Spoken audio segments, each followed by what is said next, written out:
question from a non-Muslim friend of mine. She is asking me, like, within you Muslims itself, you have confusion. Like, when you meet, you ask first. The question is whether you're a Wahabi or a Sunni, whatever. These kind of questions, there is a confusion between you itself. What do you want us to follow? What is that we can exactly come follow and... The sister asked a question that the non-Muslim sister asked. There's a confusion among the Muslims. When you meet, you ask, you are a Wahabi, or are you Hanafi, or a Shafi, or a Maliki. So there's a confusion amongst the Muslims. So what's the reply? I do agree with the non-Muslim sister that unfortunately many Muslims call different names.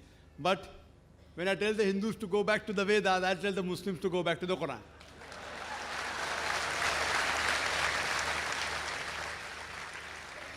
Allah says in the Quran, in Surah Al-Imran, chapter number 3, verse number 103, Allah says, وَاعْتَصِمُوا بِحَبْلِ اللَّهِ جَمِيعًا وَلَا تَفَرَّقُوا. Hold to the rope of Allah strongly and be not divided. We have to hold to the rope of Allah. The rope of Allah is the glorious Quran and the authentic Hadith. Allah says in the Quran, in Surah Anam, chapter number 6, verse number 159, that anyone who makes division in the religion of Islam, O Prophet, you have nothing to do with him. Making sects, making division in Islam is prohibited. It is haram. But when we ask the Muslims, what are you? Some say I'm a Hanafi, some say I'm a Shafi, some say I'm Hanbali, some say I'm a Salafi. What was the Prophet? Was the Prophet Hanafi? Was he Shafi? Was he Hanbali? Was he Maliki? What was he? He was a Muslim.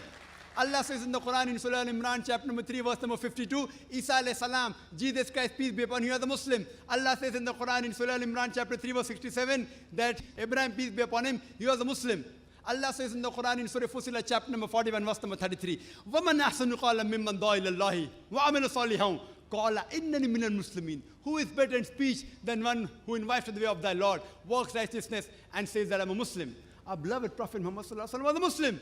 Allah has told us to call ourselves Muslim. There cannot be a better label than Muslim. See, all these four great Imams, Imam Abu Hanifa, Imam Shafi, Imam Ahmad ibn Hanbal, Imam Malik, may Allah be pleased with them all. They were great scholars. I love them. I respect them all. They were great scholars. But all these great scholars said, all these four Imams said, that if you find any of my fatwa which goes against Allah and His Rasul, then you throw my fatwa on the wall.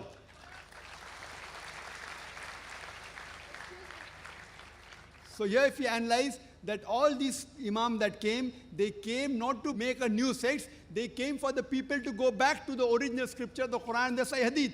So what we have to realize, that I know there are people who say that isn't there Hadith in which the Prophet said there will be 73 sects.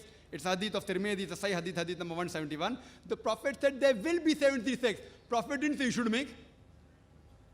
Prophet knew that even though Allah says don't make, you're bound to make. So the best is to go back to Allah and His Rasul. And the best label you can have is call yourself a Muslim. Any scholar, let it be anyone in the world, let him be the biggest scholar of the world. You ask him for proof. Qul hatu burhanakum. Produce your proof if you are truthful. If you are honest, produce your proof. So any scholar, if there's a difference of opinion, you ask him for proof. Get the proof, check it up. Therefore, in my talk, I always give references. What I say, what Zakir says is rubbish in Islam. It is zero, nil. Therefore, I say Zakir doesn't say. Allah says, Qul huwallahu ahad, says Allah one and only. If Zakir says it is rubbish, zero, nil in Islam. If Allah says it, carries weight. If the Prophet says it, carries weight. So therefore, sisters, Muslims should not be divided. We should call ourselves Muslims and follow the Quran and the Sahih Hadith. Anyone who divides the religion, they are going against the Quran.